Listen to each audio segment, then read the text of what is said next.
Halo teman-teman, Assalamualaikum warahmatullahi wabarakatuh. Kita jumpa kembali di video kali ini atau sesi kali ini. Kita sudah sampai di dimensi ihsan dan aktualisasi diri. Apa itu dimensi ihsan dan aktualisasi diri? Yuk mari kita simak, mari kita baca. Dimensi ihsan dan aktualisasi diri.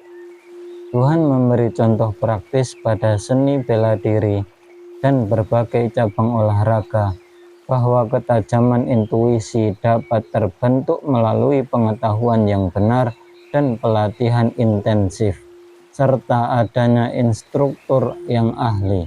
Tuhan juga memberi contoh praktis bahwa seseorang menjadi unggul sebagai suhu dalam bidang bela diri atau juara dalam bidang olahraga karena ketajaman intuisi.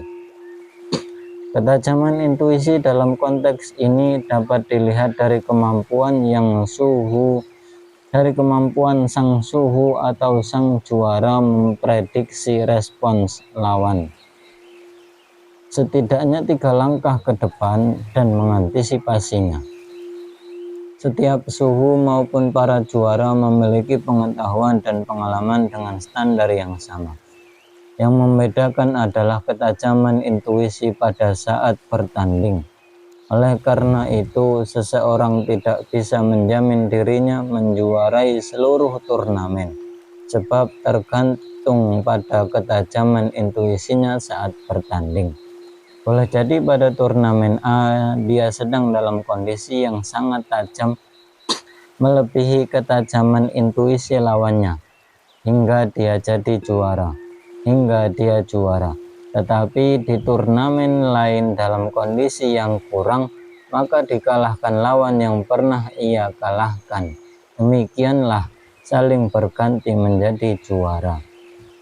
Boleh jadi yang dimaksudkan sebagai dimensi ihsan dalam agama adalah ketajaman intuisi keagamaan yang terbentuk dari frekuensi ritual yang konsisten dilakukan dalam jangka waktu yang cukup lama, disertai instruktur, dalam hal ini mursyid, ulama pewaris Nabi, sebagai tempat berkonsultasi tentang berbagai pengalaman keagamaan, terutama yang bersifat psikis dan spiritual. Nabi mendefinisikan ihsan ialah bahwa engkau menyembah, dimaknai bahwa engkau hidup seolah melihat Tuhan. Jika engkau tidak melihatnya, tetapi dia justru melihatmu. Ini bisa bermakna seperti kata M.H. Ainun Najib dalam puisi Jalan Sunyi, puisi yang kusembunyikan dari kata-kata. Aku memahami puisi lewat kata-kata, tetapi tanpa kata-kata pun aku tetap berpuisi. Dimensi ihsan adalah gagasan strategis dalam beragama yang perlu ditampakkan bukan dimensi keislaman dan keimanan, melainkan nilai-nilai akhlak, karakter, dan kepribadian yang terbentuk oleh dimensi Islam dan dimensi iman itu. Ibarat strategi perjuangan, jika yang ditampakkan adalah Islam dan iman, maka musuh-musuhmu gampang membaca langkah-langkahmu. Ini dipertegas dengan sabda Nabi, Allah tidak memandang kepada bentuk dan ragamu, tapi memandang ke hatimu. Hadis riwayat Muslim. Mengapa dimensi Islam dan dimensi ihsan tidak harus ditampakkan? Karena Tuhan Maha mengetahui bahwa ajaran-ajaran agama hanya dapat dikomunikasikan dengan nilai-nilai kemanusiaan universal. Akan lebih gampang mengajak orang-orang untuk melakukan kebaikan dengan keteladanan ketimbang wacana dan propaganda superioritas agama. Biarlah segala ibadahmu dan imanmu menjadi rahasiamu bersama Allah, dan yang tampak adalah semata-mata akhlak yang terbentuk pada dirimu, hasil didikan dan pengajaran Allah. Tegasnya, bukan ritual dan iman yang menjadi identitas keberagamaan, melainkan akhlak yang terbentuk oleh ritual dan iman tersebut.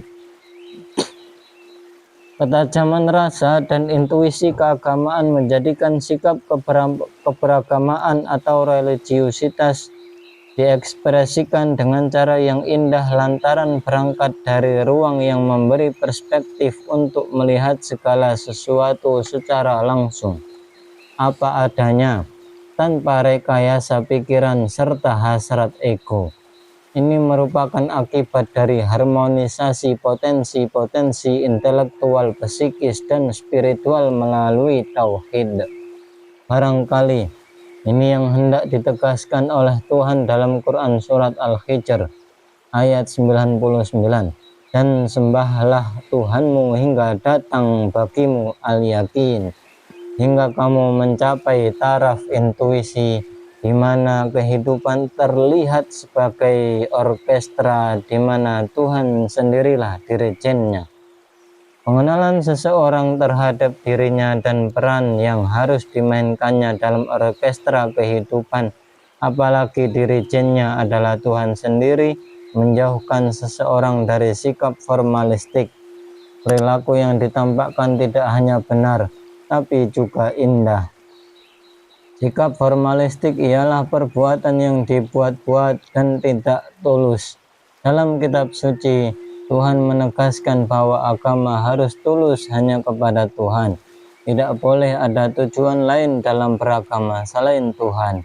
Misalnya, agama untuk tujuan politik, kekuasaan, dan untuk memperoleh harta. Oleh karena itu, dimensi ihsan sering diasosiasikan dengan keikhlasan dan ketulusan melakukan segala hal semata-mata demi Tuhan.